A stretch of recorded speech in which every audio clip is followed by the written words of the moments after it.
Hello বন্ধুরা, আমি Ali Hasan Simon. তো আজ আমি আপনাদের সামনে এমন একটি ভিডিও নিয়ে এসেছি যে ভিডিওটার টাইটেল আসলে হচ্ছে খুব ইজি, আবার ইজিও না, এরকম আর কি। তো যেটাকে বলা হয় আর কি পুলিশ সার্ভিস। আসলে আমরা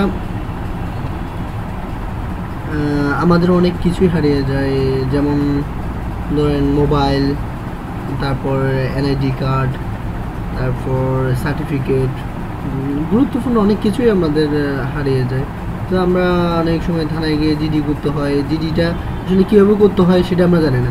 তো আমার ভিডিওটা হচ্ছে যে এটাই আছে, যে এটাই হচ্ছে আমার যে কীভাবে জিডিটা করতে হবে। আর আমার এই ভিডিওটা দেখলে হয়তো আপনার খুবই ইজি লাগবে, যে খুবই আপনার এই ভিডিওটা দেখলে আপনার কাছে খুবই ইজি মনে হবে এবং কোনো ভয় পাওয়ার কোনো কারণ থাকবে না, এটাই আর কি। সেজন্য আমি আজকে আপনাদের সামনে এই ভিডিওটা নিয়ে এসেছি। অবশ্যই আপনাদের ভালো লাগবে ভিডিওটা দেখলে, আপনারা অবশ্যই দেখবেন। তা আমি এখন আপনাদের দেখাবো যে মনে করেন আমার একটা মোবাইল ফোন হারিয়ে গেল। মোবাইল ফোনের দামটা হলো যে মনে করেন একটা আইফোন মোবাইল, ঠিক আছে, দামি হতে পারে, দামি একটা মোবাইল হারিয়ে গেল। তো আপনি কি করবেন তখন? আপনি হয়তো থানায় জিডি করবেন, তাই থানায় জিডি করতে আপনার ভয় লাগে বা অনেক প্রবলেমে আপনি অস্থির ভাব করতেছেন, না এটা কী করব, কোথায় যাব, কীভাবে হবে। আসলে এগুলা ইজি বিষয়। তো ইজি বিষয়গুলো আপনারা হয়তো কঠিন মনে করেন, ঠিক আছে। তো আমি আসলে বিশেষ করে জানি, আমার একটু গার্জেন আছে, অনেকের থেকে আমি এটা জেনে নিছি। তো আমি জেনেছি, তো আপনারাও জানেন, সেজন্য আমার আছে ভিডিওটা। আপনার মনে করেন যে এক মোবাইল হারিয়ে গেল। তো আপনি কি করবেন, আপনার যে জায়গায় যে থানার আন্ডারে আপনার মোবাইলটা হারাই গেল, হ্যাঁ, আপনি ওই থানায় যাবেন। ওই থানায় গিয়ে আপনি কি করবেন, একটা জিডি করবেন। অবশ্যই আপনার মোবাইলের আইএমইআই নাম্বার থাকতে হবে এবং আপনার মোবাইলের মডেল থাকতে হবে, মডেল থাকতে হবে। মডেল না থাকলে কিন্তু আপনার এটা হবে না। তো মডেল এবং আইএমইআই নাম্বার থাকতে হবে। আপনি কি করবেন, থানায় যাবেন। থানায় গিয়ে আমরা সবাই এডুকেটেড মোটামুটি, যে একটা দরখাস্ত অবশ্যই করতে পারবো।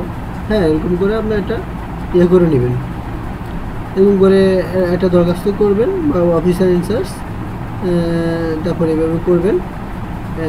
বিষয় থাকবে যে সাধারণ ডায়েরি করার আবেদন, এভাবে লিখবেন আর কি আপনার অ্যাড্রেস সহকারে। হ্যাঁ, অবশ্যই তারিখটা লিখতে হবে, যে আপনার কোন দিন মোবাইলটা হারিয়ে যায় এবং কয়টায় হারিয়ে যায়, সময়টা অবশ্যই লক্ষ্য করতে হবে। হ্যাঁ, এবার বিস্তারিত লিখবেন যে কীভাবে আপনার মোবাইলটা হারিয়ে গেলো, কোন জায়গায় যাওয়ার পথে আপনার মোবাইলটা হারিয়ে গেলো, এটা অবশ্যই লিখতে হবে। তারপরে আপনি নিচে দিয়ে আপনার নাম লিখলেন এবং মোবাইল নাম্বারটা দিয়ে দিলেন, ঠিক আছে। এরপর মনে করেন আপনার 3 মাস আপনার অপেক্ষা করতে হবে। যেহেতু আপনার যে মোবাইলটা হারাই গেছে, সেই মোবাইলটা যদি অন্য কেউ বন্ধ করে রাখে, তাহলে কিন্তু আপনি মোবাইলটা সহজে পাবেন না। তো আপনি মোবাইলটা কি অবশ্যই পাবেন, তার জন্য আপনাকে ধৈর্য রাখতে হবে। এবং মোবাইলটা যদি আপনার মোবাইলটা যে ব্যক্তি নিয়েছে, ওই ব্যক্তি যদি মোবাইলটা ওপেন করলে হলো কোনো একটা চিন দিয়ে, অবশ্যই আপনার চিমটা সে রেখে দিবে, অন্য একটা চিম ঢুকাবে।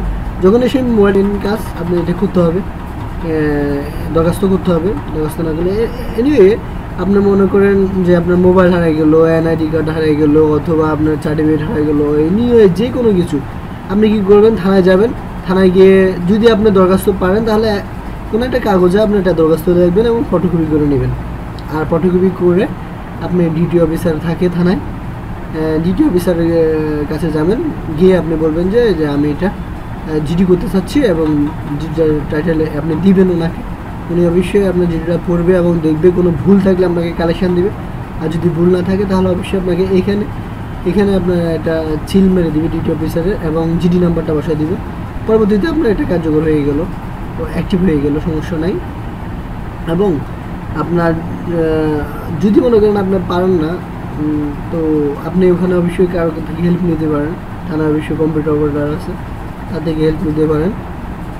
এতটুকু, আর কিছুই না। জিডি মিনিং হচ্ছে যে আপনার জেনারেল টাইম।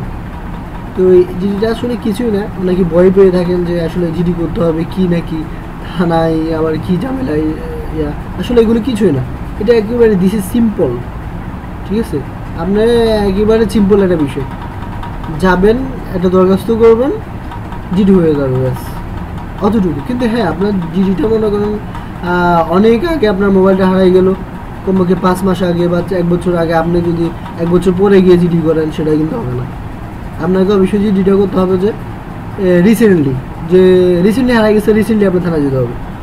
ঘাবড়িতে করলে এটা কিন্তু আপনার হবে না। তো এইভাবে আর কি, তো জিডিটা করবেন, আসলে কিছুই না, এটা একদম ইজি বিষয়। তো আমার টিউটোরিয়ালটা যদি আপনাদের ভালো লেগে থাকে তাহলে অবশ্যই সাবস্ক্রাইব করবেন এবং শেয়ার করবেন, লাইক করবেন, এটাই আমার প্রত্যাশা। আমি আরও চাইবো যে আরও ভালো কিছু দেওয়ার জন্য, আরও ভালো টিপস দেওয়ার জন্য, আইন সম্পর্কে, বা করতে পারেন যে না এটা অনেক বিষয় না, এইসব কিছু না, জাস্ট এটা হচ্ছে যে আপনার এমন একটা জিনিস যে সিম্পল, আমরা অনেক সব সেফটি থাকবেন, এনিওয়ে যে কোনো বিষয়ে আপনি যে কোনো বিষয়ে জিডি করতে পারেন।